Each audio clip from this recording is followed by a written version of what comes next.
On today's episode of Locked On Avalanche, we have some news on Gabe Landeskog. And in the words of Larry David, it's pretty good. New episode of Locked On Avalanche coming at you.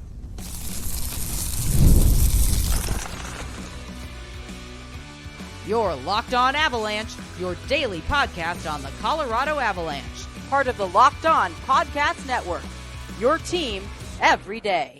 All right, everybody, welcome to the Locked On Avalanche podcast, part of the Locked On Podcast Network, your team every day. I'm your host, Chris Maselli. With me, as always, is Mr. Shaggy Von Doom, Kyle Sullivan. Thank you for tuning in and making your first listen of the day. Always appreciated. Make sure you're following us on our social media outlets, LOPN_Avalanche on Twitter, X, Locked On Avalanche, on Instagram and Threads. Questions, comments, concerns, and opinions, LockedOnAvalanche@gmail.com. And follow us on our YouTube channel. Hit subscribe, get notified when a new show goes live, and make sure you're subscribed to our Subtext as well. Link to that's in the show notes below. And when you do, you chat with Kyle and I one-on-one. We get your opinion, everything Avalanche related, which we share on this very podcast, like we will do today. Going to have a lot of Subtext mailbag questions coming in for segments 2 and 3. But where we're going to start today, sir, right at the top. Yeah, you heard in the intro. Gabe Landeskog news. This is coming right from Jared Bednar. We haven't heard. I mean, it's been kind of. You're in the doldrums of the NHL offseason right now, so you're not really getting a ton. But we got a pretty good article over on NHL.com, who he did the interview with, and was asked about Gabe Landeskog, and we didn't really know. Like the interview he did with Chris McFarland. He gave the answer, kind of like the tongue-in-cheek answer of like, I hope to be back sometime between game 1 and game 82. And Chris McFarland, well, that got a laugh. Chris McFarland kind of gave the more professional answer, I'd say, in saying like, well, we expect him back relatively early in the season, but they didn't at that point in time, they didn't have a timetable. And it doesn't sound like they have a definite date like you can circle on the calendar. But for what Jared Bednar said, and I'll get to what he said in a minute, but I get your thoughts. You're getting more of a clear picture of what they're expecting for him to come back, which is the early part of the season, maybe in the first couple months. What do you think? Chris. You're not going to go like negative here. I mean, like this needs to be a positive. All of the stuff that he says. I want this to be like This is Gabe Landeskog. This is the captain. I want this to happen, but I've been here before. We had a countdown. No, we have not, sir. I will fight back on that. We have not been here before. Go ahead. Yeah. We have had. You remember last year when it was, we're eyeing the playoffs. We're eyeing the playoffs. We're eyeing the playoffs. Yeah. Playoffs came and go. They're gone. And we're going into this year. I get it. It's one of those that I hear this. It makes me excited, but I'm not going to fall. This has been 3 years. I'm not going to fall for it until 92 hits the ice. Yeah. I get that now I love the sound of the progress and that Bednar's comments about how his rehab is progressing and how he's looking on the ice. That's all great and wonderful. But I have heard the sky is falling 100,000 times in this Gabe Landeskog is coming back thing, and I will not get excited until he hits the ice. That's fine. I don't have a problem with that. But this is the furthest along we have been in this process, and the closest we have been to him coming back than I think we ever have since this whole thing started. We were getting it's going to be a 12-week process, and then it's now we got a year. Like it kept getting pushed back. I understand that because they kept having setbacks, but they have not had a setback, and I'm knocking on wood right now because I do not want to be at fault for this. They haven't had one since this latest surgery, which he is still recovering from, has that he took part in that surgery. So, I mean, I get it that you want to see him back, but every day that we get closer to it is the closest we've ever been since he's been undergone this surgery. Let me get to what Bednar said specifically in this article. He said he's trying to make a return here sometime near the start of the season, and if that goes well, it would be a really big boost for us. So that's something we're a little anxious about, but really excited about as well. He hasn't played for us in 2 years.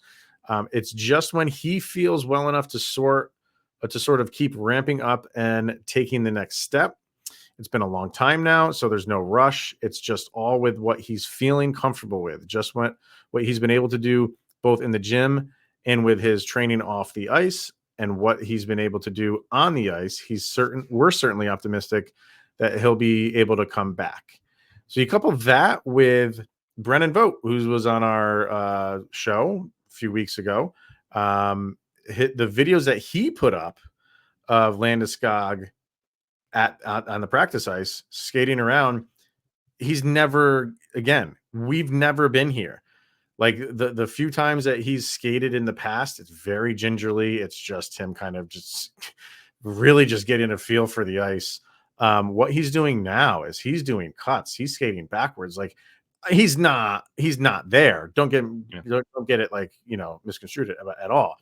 But he's doing things that he has not done in 2 years.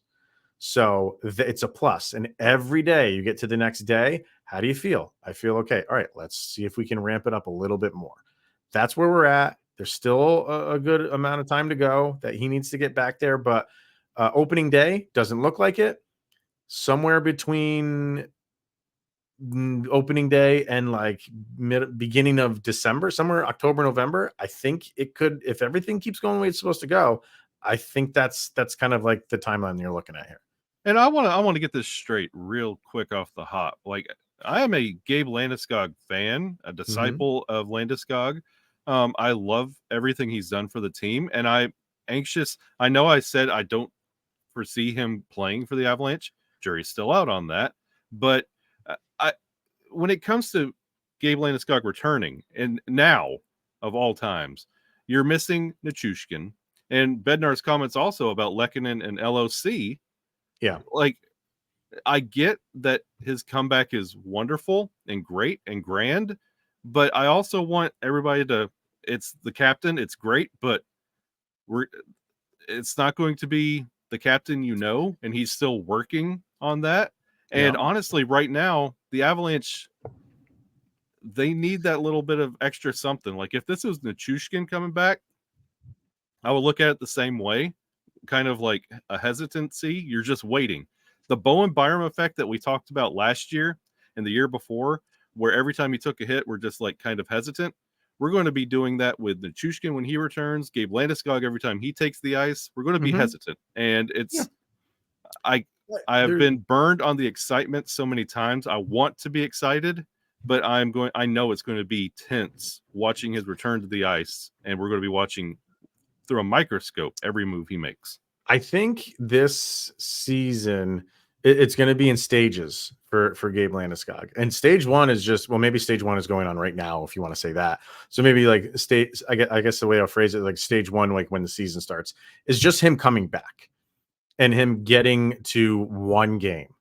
And then the next stage is like the second game, literally. And then it's, okay, now get through a week's worth of games, and now get through a month's worth of games, and now just continue to improve. And all the while, you have to monitor how if he's out there, you are expecting him to produce. He's not just out there to be a body. So you want him to be out there and stay healthy and be able to play the next game and the next week and the next month and so on, while being able to produce for the team. So I think those are like the stages. Like, get out there, see how you feel. When you get a handful of game, a collection of games under your belt, then let's see how are we doing? Like, how many minutes are you playing? Do we have to amp that up a little bit? So it's really going to be interesting to see how the Avalanche navigate this, because on top of all of this, it's great to have Gabe Landeskog back whenever that comes. But you got to win games. Yes, exactly. You have to win games. Like, it's all fun and great and exciting that he's back, but I don't want to go to the next step right now. Just be like, is he a detriment to the team? Is he not helping the team? They'll address that after they do get a bunch of games under his belt and say, like, how are you feeling? Like, if it's not going well, can we expect, to amp it up a little bit more so we can get that production out of you, that's a whole nother conversation. I think right now they're just focused on getting him back on the ice, and then maybe that other stuff just takes care of it itself or does not take care of itself, and then they have to address that at some point in the season as well. And I there's this little part of me that I still kind of wish Gabe Landeskog would do maybe 2 or 3 games for the Eagles just to test it, because the last thing I want to see is the triumphant return of Gabe Landeskog and also the bitter farewell as well, because that's going to be demoralizing with this cap situation that the Avs are facing.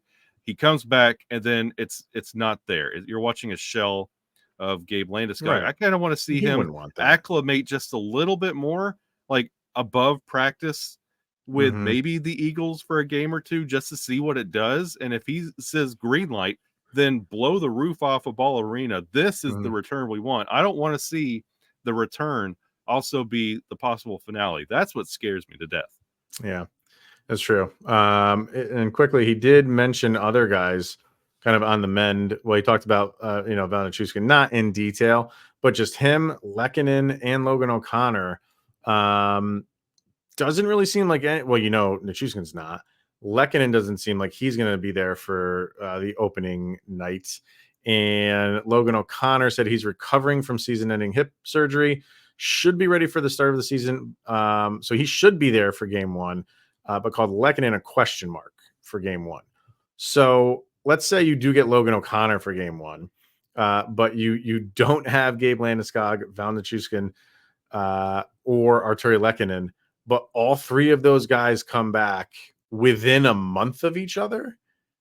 That's huge. Yeah. I mean, you would expect Nichushkin and Lehkonen when they come back to be able to hit the ground running, and Landeskog, we don't know, but even just getting him back is just a morale boost that they've never had before.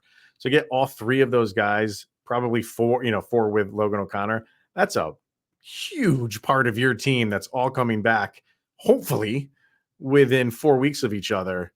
And hopefully, the Avalanche will not have a single injury for the rest of the season once you get all 4 of those guys back, which we know will happen.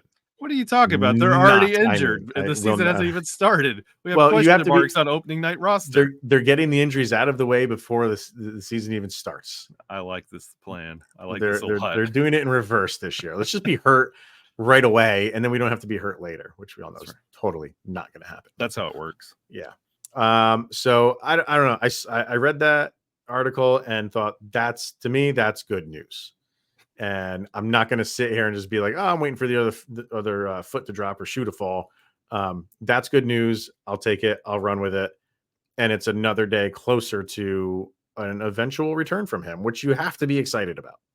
Yeah, I filed it away in my Landeskog return headlines. Okay. All right. Pushed it back in the cabinet. All right. Let's get our first break in for today. When we come back, we have some subtext emails, and the first one will keep it going with Landeskog stuff. Kind of what we were touching on, but we'll talk about it anyway. All right. We'll be right back.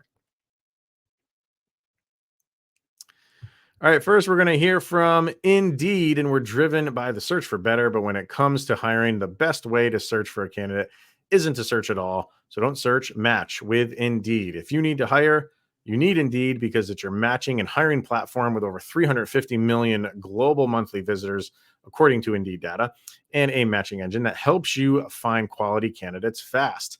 Ditch the busy work and use Indeed for scheduling, screening, and messaging so you can connect with candidates faster. And Indeed doesn't just help you hire faster. 93% of employers agree that Indeed delivers the highest quality matches compared to other job sites, and according to a recent Indeed survey. So listeners of this show, Locked On Avalanche, get a $75 sponsored job credit to get your job more visibility at Indeed.com/locked on. Just go to Indeed.com/locked on right now and support Locked On Avalanche by saying you heard about Indeed on this very podcast. Indeed.com/locked on. Terms and conditions apply. And if you need to hire, you need Indeed. All right, so we got some mailbags questions today. We haven't done a mailbag in a few weeks, so I figured why not throw it out there. It's Monday. Let's get a mailbag in. And we got a good amount of questions. Excuse me. First up, we're going to go with Madam Battleaxe because she did ask a Gabe Landeskog question. It says, do we have time to have Landeskog get back into the saddle again with the current team dynamic? Yeah, to answer the question, yes. If he comes back when, like what Jared Bednar was just saying, relatively early in the season, you have, let's say he comes back in beginning of November, right? So what, you've played 10, 13 games around, I don't know, a dozen games, we'll say. Mhm. So you got 70 games to get, like she says, get back in the saddle. Yeah, you do have that, but it is still the great unknown when you don't play 2 full seasons and had a surgery that nobody's ever returned from before. That's what's going to be hanging over everybody's heads. But as far as time, hockey season's a long season. And if he misses 12 games and has 70 to play, and those 70, like he doesn't have any setbacks, and he's got to be out for that. That's what I'm wondering, if he tweaks it or something like that, and like, oh, Landeskog's going to be out and he's day to day with a LBI, is everybody going to be like, oh boy, like is he going to be out for the rest of the season now? Well, okay, well, Madam Battleaxe phrased it in a way that, coming from you, hearing it come out of your mouth, I want to throw this back at you. Would you be perfectly okay with game 1, Gabe Landeskog's return? He's on the 4th line, 10 minutes a night. Just for game 1? I think that's going to be what if that's his role? You're not throwing him out there. No. Yeah, sure. You're throwing him out on the top line. No, maybe not game 1. No, but they're gonna know, man. Like he's gonna be in practice. Like they're going to have practices where he's going, full speed. They're not going to put him out there without having at least gone full speed in practice, right? Are you going to go more than 10 to 15 minutes a night with Gabe Landeskog? I wouldn't the first game, but that's not going to be his. You're not putting a $7 million captain on a 4th line for the duration of a season. You're not doing it. It's not because of that's just where to start to acclimate him. To start, I wouldn't really have a problem with it, just to see what, if everything is holding up okay. But that's what I'm saying. Like, you have 70 games to play with here. I'm just saying 70. And fine, if you want to play him the first few games down there just to get the knee back into game shape, then fine. But you would have to think that he will methodically, if everything is fine, this is, of course, everything's sunshine, that he would keep going and then going back up and back to his rightful spot on a top line. And then, the knee just becomes like an afterthought that, oh yeah, like he's playing day in and day out and it's not bothering him. Best case scenario, that is, right there. But no, in the beginning, you haven't played for 2 years. Would they just put him out there just to test him for 10 minutes? I would think so. Okay. I would have to think they do. Yeah. Okay. So, but to answer a question, does the team have time to get back in the set? Yeah. I definitely think you do. Let's see. Let's go with McKinnon29 asks, what would be a current player comparable for Ilya Nabokov in 3 years? I went look, even when he was drafted, like I typically don't do a ton of research on goalies. Mm-hmm. I'm just gonna come right out there and say that when it comes to the draft, just because they don't really make a lot of waves. It seems like he is, for some reason, not for some reason, he's the number 1 or number 2 rated goalie in the draft. So he's getting a lot of coverage, at least in Avalanche circles. But I kind of went around and I kind of looked up who he's kind of being compared to. And the names that I consistently saw, UC Saros more than anybody. Interesting. I saw that name come up more than anybody. I saw Semyon Varlamov come up. And I even saw Igor Shesterkin come up. Now, when we compare guys, we go to that degree and of what the potential could be. And everything you hear and everything you read about this guy is like from one season to the next in the KHL, like he just turned it up. Yeah. So they 6'1" is good size, but he's a little bit undersized in the weight department. But they say the way he plays the position, he's never out of position. He doesn't have to make these sprawling saves because he's always in a position to have to not do that. And that's what those guys specifically do: Saros, Varlamov, and Shesterkin. And I agree with that as a potential, but if it's like the bottom falls out of the goalie position with Eustace and Georgie, I would say if we had to throw him in right now, expect the level of a Elvis Merzlikins or like a Spencer Knight. Oh God! I mean, you're talking about like right away? Yeah. When I read that question, but potentially, yes, but like with time, and we got to see how he translates to the NHL game. That's why he said in 3 years, right? So I mean, if you're throwing them in there this season, which I don't think is going to happen, like, I mean, the comparisons are. But there's a good like bringing him in. There's a really good baseline and a good basement and a floor that you can build off of, and you could possibly get, like, I've heard the Varlamov a couple times, and it's appealing, but again, you want to see if it's sustainable in the NHL. Well, yeah, right. And kind of piggybacking off of that, Vargar asked if Georgiev falters and Eustace isn't ready, who do you target in a trade? And I gotta be honest, man, like I'm not good at trying to be a predictor of trade targets, and I kind of will say like, well, this is a guy that I like who might not even be on the trade block. Yeah. It's just like, oh, I like this guy. Avalanche might have zero interest in him, but it's right now. I don't know. I hate to answer it that way because there's really nobody on a block right now. You know what I mean? Like, you haven't started the season. You're not kind of making your way towards a trade deadline where you see like names start popping up. Once that happens, I'll be like, well, that guy I like, that guy I like, that guy would work. I don't like that guy, whatever. But right now it's kind of tough to say who I'd go after because I don't really know who's out there available. And I think the Avalanche, with their offseason moves, have made it really not a necessary thing to go out there and immediately get a goalie. Like, you just go Eustace and then I guess go Trent Miner and keep going from there. Yeah. I don't know. Like, I mean, a lot of the guys they got are just young guys. So I think what you're going to see this year is get John Gibson, Bila Jaguar proxy. Gibson. I feel like Gibson's always out there, and he might be at the point of his career where, Marc-Andre Fleury type of thing, like move me around. I could finally get John Gibson in an Avalanche sweater. I've always liked the guy. One of my favorites. Yeah, you've liked him too. So yeah, it's tough. I think your goalie tandem right now, that's what they're rolling with. Yeah. I don't think you're gonna see much of a change. Maybe because Georgiev is in the last year of that deal. I think isn't he? No, does he have one more year left in that deal? Honestly, he could go out there and look like he forgot how to play the game. And I think the worst that'll happen to him is he gets the 1B.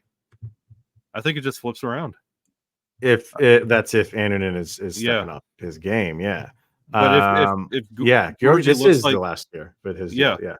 So if Georgie looks like nothing's working, I don't think they're going to immediately hit emergency and start bailing him out. I think they're just going to put him in that backup spot. Well, you might trade him because you might get something for if he's not playing well, and you're not going to sign him going into next year. You trade him at the trade deadline, get something for him because you're not going to re-sign him. But even if it's value, what's that value? Just go get draft picks at that point. Or you could trade for something. You could trade for some position player or something. He's going to have some sort of value.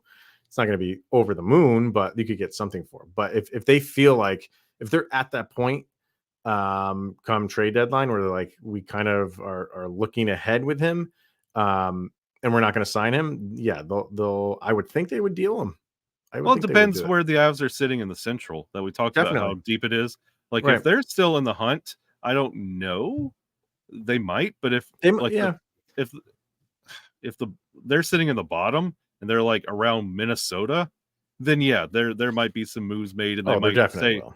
At that point, they're definitely will. But I don't anticipate them being there. No. But you're right. Like if they're in playoff role, which you would expect them to be, that's the You other have part of it. NHL It's like, experience. why would we go trade him when we're heading into the playoffs and bring in a brand new starter? Unless Anderson is just, lighting the league up as a backup role and you roll with him in the playoffs. I don't know. I think there's just too much there too many question marks about moving him. So I think what you have right now is what you got. So, all right, let's get our last break in and we come back.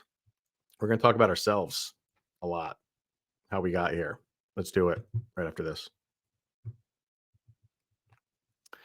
First, let's hear from eBay. There we go. eBay. Passion, drive, and patience. The formula for winning championships is also what keeps your ride or die alive.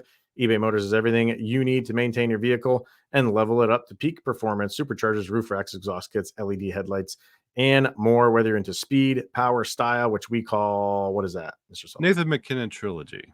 That's right. eBay Motors has you covered. With over 122 million parts for your number one ride or die, you'll always find exactly what you're looking for.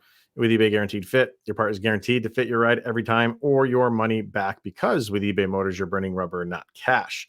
With all the parts you need at the prices you want, it's easy to make your car the MVP and bring home the win. So keep your ride or die alive at ebaymotors.com. Eligible items only. Exclusions apply, and eBay Guaranteed Fit is only available to U.S. customers.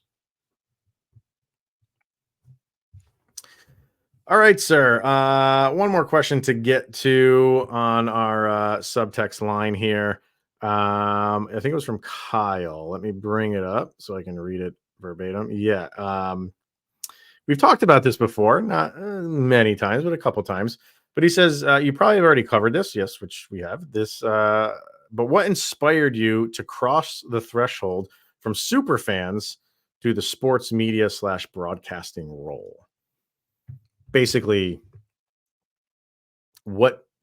how did we get here? What did we do? How did it come to be where you and I are hosting the Locked On Avalanche podcast? I guess I could go first on this because you came in after that. So for me, long story short, I've been doing podcasting, which is crazy to think about, for almost 20 years now. Almost. Yeah, I think it's like 17 years I've been doing it. And I started it with one of my kindergarten friends. His name is Mark. He moved to North Carolina, and we were really big into video games back then. And as a way to just stay connected, he was like, dude, I'm just listening to these things called podcasts. We could totally do it. Like, okay, fine. So we did. And we started a video game podcast. Our other friend from kindergarten, his name is Bill, he joined us to do it. And that took us to just incredible places. Like we went to E3 for a few years. We met just everybody in the industry that you could think of, creators of some of the biggest games ever. Kyle's a big Doom fan.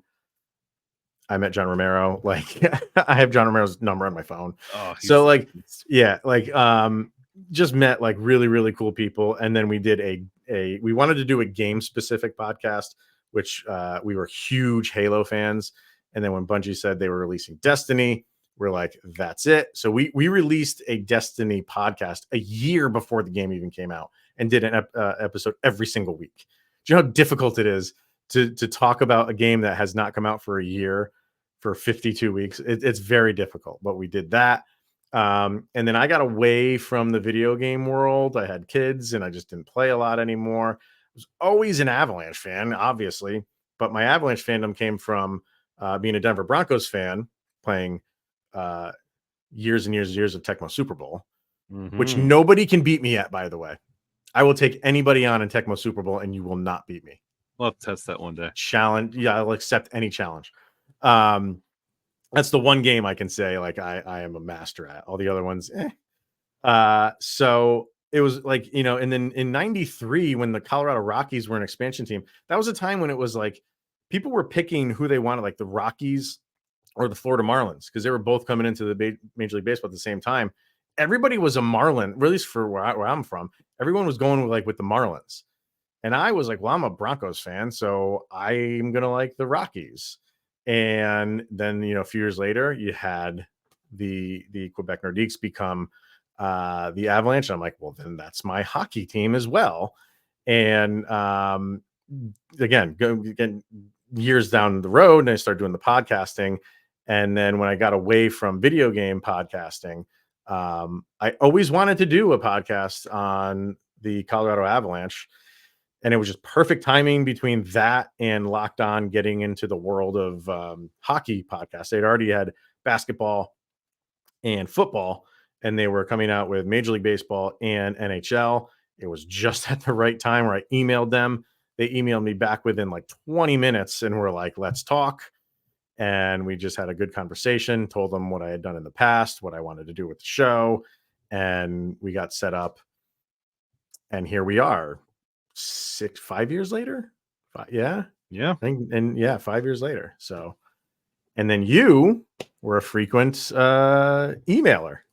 That's right. Yeah. That's, gosh, like my journey, like it grew, like my love for hockey is really where all this came from. Like growing up in the South in Alabama, like we had 12 hours a day of college football coverage. And growing up, I was just like, I want this for hockey.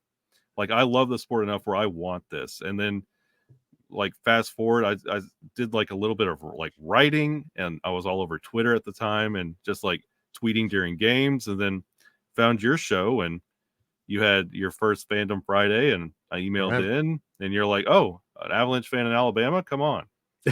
And then you had me back on when another guest backed out, and then I think it came on one more time, and then COVID happened, and you're like, hey, you want to talk about that?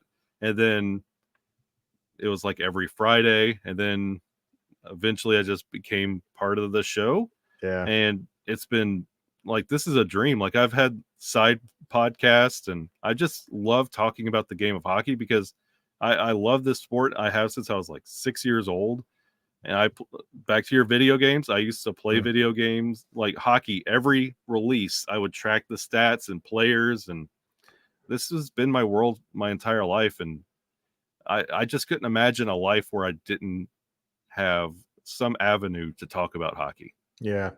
And I remember I started doing those Fan Fridays, and, you know, a lot of times like people initially will tell you like, yeah, I'll do that. And then when it comes like the day before and I'm setting everything up and they're like, I don't know, I can't do it anymore. Either like they either would just back out or they had something else to do. I would always turn to you and just be like, dude, can you fill in? And every single time you'd be, yeah, definitely. I'll do it. I did a show like 3 hours after a root canal. I literally came out of a tornado shelter because one was coming by my house. I came to my house and jumped on for an episode. I always answer the call. Not only did you come out of the tornado shelter, in the tornado shelter, you got an Avs chant going. That's right. I got an Avs chant going, and I was like, everybody's like fearing for their house and their lives. And I'm like, hey, how do you think the Avs are going to do against the Blues tonight? And everybody looked at me like my face was upside down. Yeah. So, and I think that was part of the reason why I asked you if you wanted to join full time, because you were always like the reliable one. And to this day, like, I think you've had to back out on one or two episodes because you've been feeling like garbage. Like you will, and I can tell you hate doing that. It kills you. So there's been a couple times, and I'm texting you like that. It's okay, man. If you can't do it, you're not up for it. I'd rather you just get rest than go on and not be able to put in like the full, you know, Sullivan experience. But it kills you. And, you know, now this is what you're wanting to do this for your career because you went back to school to do this stuff. Yeah. I graduate in December and I'm in honors. Like I sleep like 4 hours a night. Yeah. I go to school doing this. Like I love the world of sports and getting to talk about it. And I'll graduate in December with my bachelor's degree in sportscasting. Heck yeah. Just don't leave. Avalanche. No, we've seen what happens. We've seen that guy on Friday. I'm not going to be that guy. Go check out Friday's episode if you want to know what I was talking about. But yeah, that's pretty much how we got here, and seem to be doing okay. Seem to have a pretty good following. We communicate with people, and they seem to like it. So we'll keep doing it, I guess. Yeah. Why not? I mean, why not? Why not? So, all right. That will wrap it up for today's episode, everybody. So thank you for tuning in and making this one your first listen of the day. that is always appreciated. We'll be back on Wednesday. We got our Subtext people. We get to them first. So if you want to, when we do these mailbags and everything else, if you follow us, like we get to Subtext a lot, they get priority. So sign up for Subtext if you want your questions or even your comments read first. For Wednesday, we'll get to the social media. There's some good questions on Instagram, which we'll get to those and anything else that happens in Avalanche land. So that'll wrap it up. For he's Mr. Shaggy Von Doom, Kyle Sullivan. I am Chris Maselli, and this is the Locked On Avalanche podcast. Enjoy the day, and we'll see you Wednesday.